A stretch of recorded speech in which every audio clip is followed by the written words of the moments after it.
Fala pessoal, tudo bem com vocês? Bom, meu nome é Cadu Viana, sou profissional de educação física há 14 anos, sou formado pela Universidade Federal Rural do Rio de Janeiro, pós-graduado pela Universidade Gama Filho em grupos especiais de reabilitação cardíaca, especializado também em grupos especiais pelo Instituto Nacional do Coração e vim conversar hoje com vocês nesse nosso primeiro vídeo. E antes de tudo, eu também agradecer muito aos amigos que incentivaram para a gente criar esse canal. Muito obrigado a todos vocês. Nosso primeiro tema, acho que é o tema que mais chamou minha atenção até hoje dentro dessa área de reabilitação, que é a pressão arterial. A gente estudar como o exercício físico, como mudanças de hábito vão te ajudarem muito a combater, a vir a desenvolver a hipertensão, ou se você já é hipertenso, a conseguir controlá-la. Vamos lá, primeira coisa que a gente tem que entender é o que é a pressão arterial. Como a gente chega a esses números dela? Primeira coisa, ela é uma formulazinha matemática, que existe 3 fatores nela. A frequência cardíaca e a quantidade de batimentos que o coração vai ter durante um minuto. O volume sistólico, que é o volume de sangue que o coração vai jogar a cada batida no teu organismo, e a resistência vascular periférica, a resistência dentro do vaso. Então, se a sua pressão está elevada, é porque alguma dessas 3 probleminhas, dessas 3 ações está tendo problema. E aí, o que é hipertensão? É quando a gente tem números elevados dessa pressão. Ela é uma doença multicasual, multifatorial, causada por vários motivos, pode ser por vários motivos. É difícil a gente conseguir identificar o que está causando ali a pressão elevada naquela pessoa. Ela tem 2 fatores que agravam muito os números dela. Uma é que ela é uma doença crônica. O que é uma doença crônica? Uma doença que não tem cura. Tem tratamento, mas não tem cura. Você não vai ter uma pessoa dizendo que é ex-hipertensa. Ela vai se tratar, ela vai ter algumas ações medicamentosas, mudando o estilo de vida e tende a ter uma vida normal. Porém, não vai ser curada. Ela também tem um outro problema muito sério dela, que ela é silenciosa. A gente estima-se que no Brasil 30%, da população seja hipertensa. E que metade dessa população não sabe que é. Por existir pessoas que vão apresentar pressões extremamente elevadas e não vão sentir sintomas. Mas também não se engane de achar que por não ter sintomas, que não está tendo um mal dessa pressão estar elevada. Muito pelo contrário. Então a gente tem esses probleminhas. Ela é uma doença extremamente silenciosa, ela é uma doença crônica que precisa ser tratada. E aí, alguns números alarmantes sobre ela. Estima-se que no mundo, mais de 7 milhões de pessoas vão morrer por ano por doenças causadas pela hipertensão. 7 milhões é gente pra caramba, né? E aí, vamos lá aos números da pressão arterial. A gente se acostumou sempre a dizer a pressão tá 12/8. Então, mas para quem é da área, eu até hoje eu confesso que eu não sei por que essa simplificação de vez de você falar 120/80 se virar 12/8. Não sei te dizer. Mas aí vamos lá. A pressão ideal é 12/8? Não, não é 12/8. Pressão, o 12/8 é quase como se fosse ali um limite para estar funcionando muito bem. Então, eu tenho uma pressão 10/6, 10/7 e funciona maravilhosamente bem, Cadu. Não sinto nada, não fico tonto, consigo trabalhar muito bem. Ótimo, a pressão está ótima. Quanto menor ela for e você consegue manter o seu dia a dia normal, ativo, ótimo, está perfeito. O 12 ou 120/80 é o limite, é o limiar ali. Acima disso, a gente tem que começar a olhar. Hoje é um padrão que existe que, assim, vamos lá, o 120 até o 140 a gente chama de pré-hipertensão. E aí, o que isso acontece? Hoje, antes de entrar com uma ação medicamentosa, quando você está nesses valores, se recomenda que você tenha uma mudança de estilo de vida. Que você, em vez de estar entrando com medicamento, tentando ter mudanças mais radicais, por que não mudar o seu estilo de vida? Para começar a praticar atividade física, por que não começar a controlar a sua alimentação, controlar o seu dia a dia? Isso pode te ajudar. Pode ser você nem precisar de tomar o remédio. Até esse nível. A partir do 14, 140, a gente já começa a entrar em fases mais sérias da hipertensão. E aí, camarada, não vamos enganar vocês. A gente precisa ter uma ação medicamentosa. E provavelmente vai ser para a vida toda. Dificilmente você vai largar esse remédio mesmo com exercício. Ah, então o exercício não vai ajudar? Não foi isso. A gente vai conseguir diminuir dosagem, melhorar esse espaço entre um remédio ou outro, diminuir a quantidade de remédio. Então a gente vai ter vários benefícios, ou até mesmo não agravar a situação. Então, você já está batendo lá nos 130, 140, se fosse você, começa a tentar mudar o estilo de vida. Até porque existem fatores que vão influenciar na hipertensão. Existe. Mas a maioria desses fatores, eles não são a maioria pelo nosso estilo de vida. A gente tem dois fatores que esse a gente não tem como mexer, que é a idade. Realmente, quando a gente vai ficando mais velho, a tendência da gente vir a ter uma elevação de pressão. Fator hereditário, esse não tem muito jeito.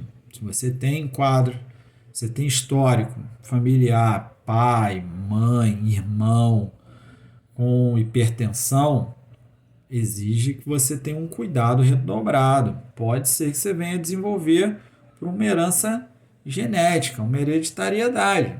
E aí não tem o que a gente fazer. Só que existem outras coisas que aí é nosso. É o nosso estilo de vida. Alimentação. Alimentação, hoje, infelizmente, cada vez a gente piora isso. Você vê a gente se alimentando mal. Uma alimentação rica em sódio. Coisa que é normal no brasileiro. O brasileiro adora uma quantidade de sal elevada. E isso tem que ser revisto. Sedentarismo. A gente também tem uma quantidade de população muito grande ainda sedentária. É legal, a gente hoje em dia vê praças, academias estando bem mais cheias do que há 10, 15 anos atrás. Isso é ótimo. A gente está evoluindo. Mas a gente ainda tem uma quantidade muito grande de pessoas sedentárias. E isso precisava também ser revisto. E aí a gente entra questões que são complicadas da gente mudar no dia a dia, mas que influenciam, que seria a questão de estresse, ansiedade no trabalho. É complicado demais, eu sei, a gente precisa de dinheiro. Ansiedade, no meio de uma pandemia, é difícil a gente falar em controle, mas é necessário. A obesidade, que é a junção desse sedentarismo com a má alimentação, também vai influenciar. Álcool influencia. Se você tiver uma quantidade alta de álcool diário, isso complica. Tabaco. Tabaco é um vilão grande do nosso organismo, do nosso corpo. Então evita. Se você tem ainda esse hábito do fumo, é um bom momento para você estar pensando em parar com isso. E aí, a gente vai começar a falar como o exercício vai ajudar nisso da gente. Já é provado que o exercício ele tem um efeito hipotensivo no nosso corpo, no efeito hipotensivo na nossa circulação, na nossa pressão arterial pós-atividade. Ah, Eduardo, pô, mas eu vi lá que você no Instagram comentou de que era legal as pessoas darem uma olhada, dependendo de quando a pressão estivesse elevada, que não era legal fazer atividade. Exato. Essa hipotensão é gerada pós-exercício. Durante o exercício, a gente tende a ter uma elevação, principalmente em exercício aeróbico, a gente tende a ter um problema grande com isso. Se vocês já fizeram um teste de esforço, vocês vão perceber isso.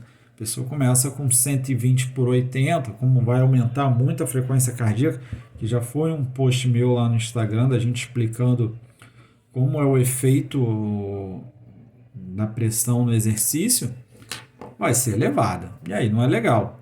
Mas no pós-exercício ela tem um efeito muito benéfico. E aí a gente tem duas maneiras que a gente vai atuar.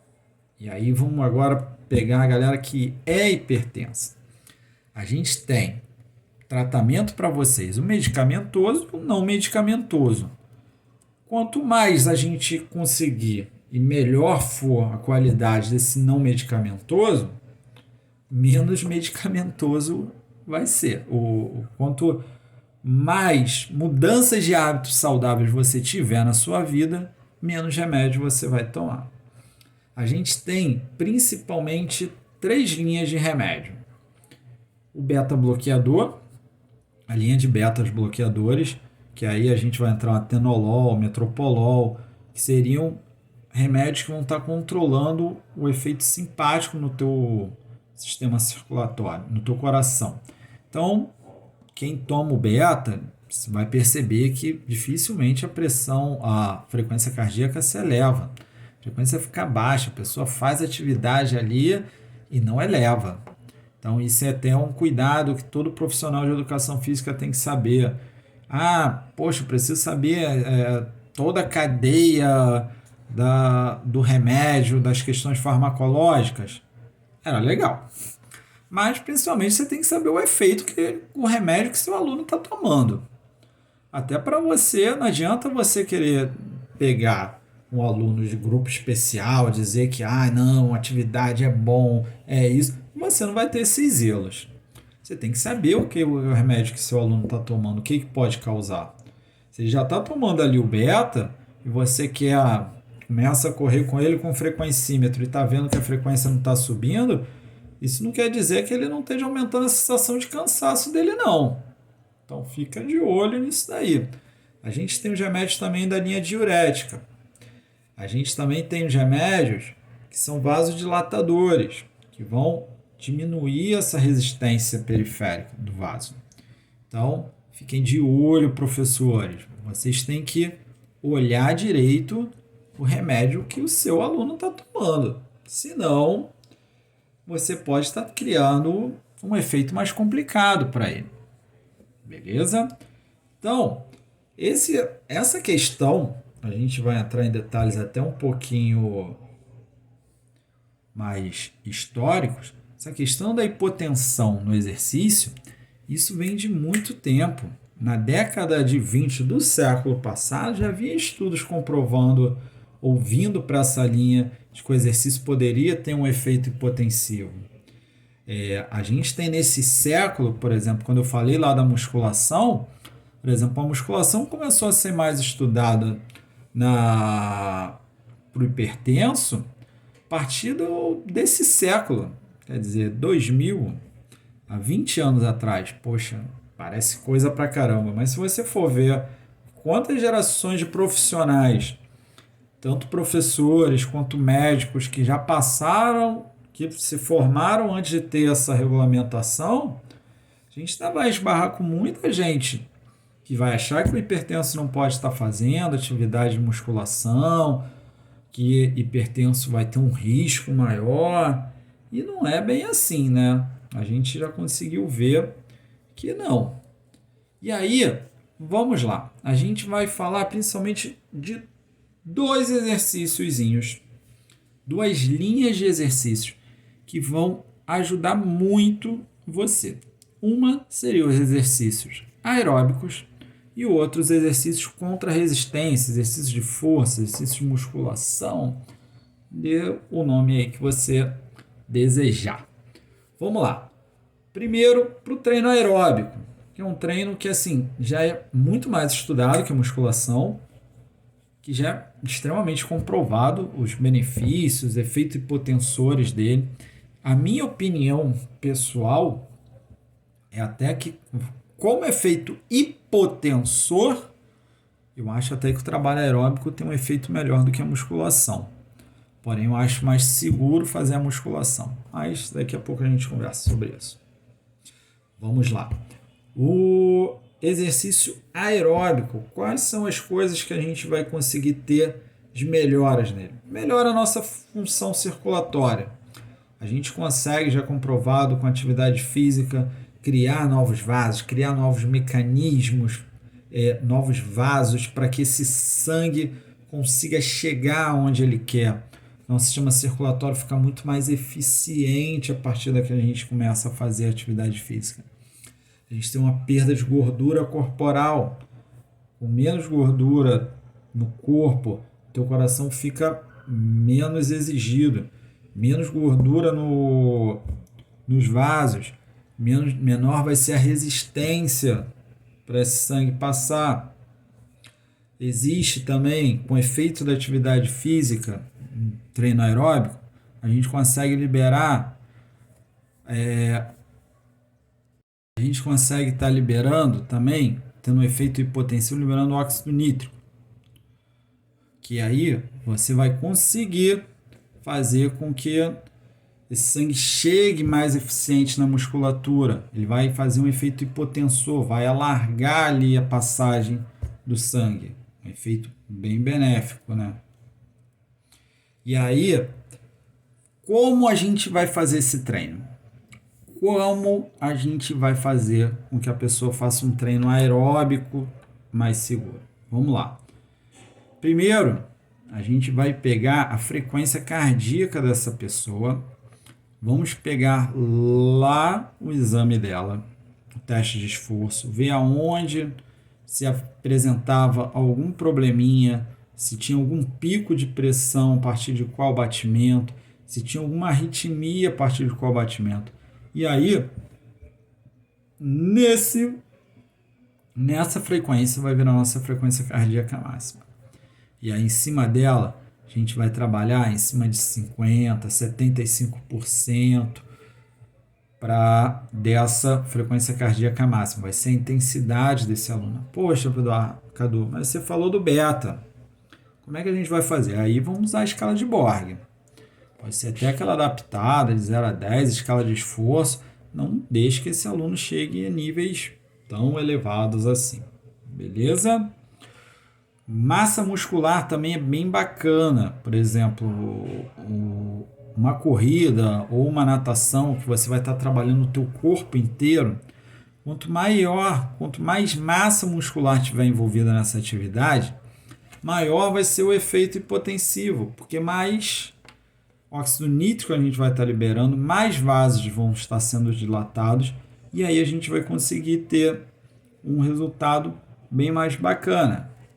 E aí, vamos falar agora também do exercício de força.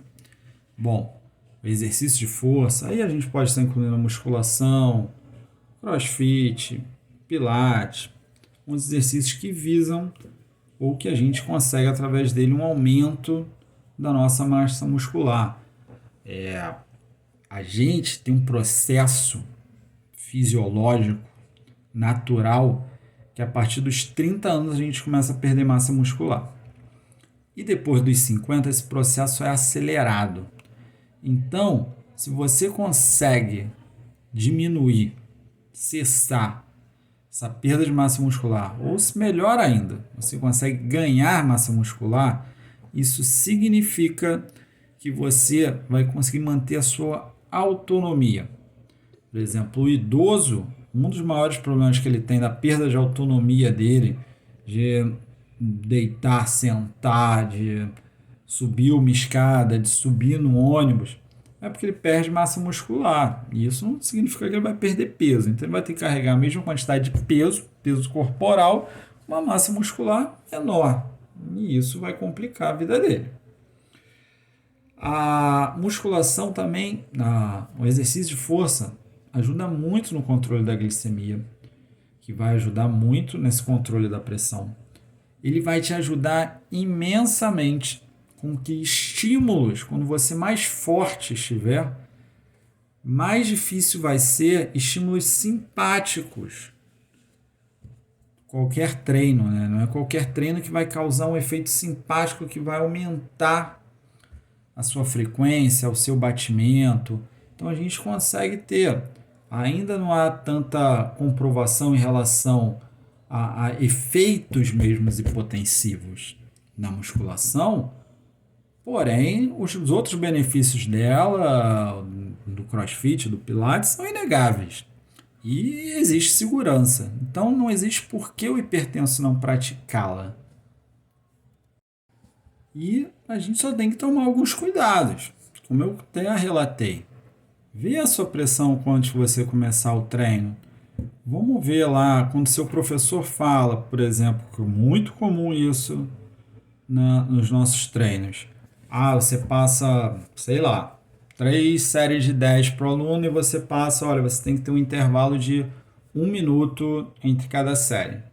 E o aluno com pressa, ou não sei o porquê, ele vai lá e faz, por exemplo, 30 direto. A gente já discutiu lá no outro vídeo lá no Instagram, a musculação, o maior problema é a oclusão do vaso quando você está realizando o movimento. Então, se você ficar muito tempo ocluindo o vaso, você vai aumentar muito a resistência vascular e aí você pode ter uma elevaçãozinha de pressão. Então, respeite esse intervalo. Evite exercícios com uma intensidade muito elevada. Por quê, Cadu? Porque é instintivo nosso que quando a gente for fazer, você já deve ter feito isso em algum treino de força, quando a gente estiver pegando uma carga muito elevada, a gente vai estar realizando a manobra de Valsalva, que é de você travar, prender a respiração para você fazer o movimento. Ela exige uma elevação de pressão também nesse movimento. Então evite chegar nessa intensidade. Você vai ter benefício, você vai ter ganhos praticando a musculação sem precisar chegar nesse nível, tá? E aí você vai conseguir ter um grande resultado. Espero que vocês tenham gostado, espero que isso tenha ajudado e acima de tudo, pessoal, hipertenso ou não, pratique atividade física, mude os seus hábitos de vida, tenha uma vida mais saudável. Isso vai ser como uma poupança na vida de vocês. Pode ser que hoje com 20, 30, 40 você não vai sentir, mas você com 70, 80, você pode colher muito esses benefícios. E se você já é hipertenso, mude seu estilo de vida. Você vai ver que isso vai te causar um bem-estar absurdo.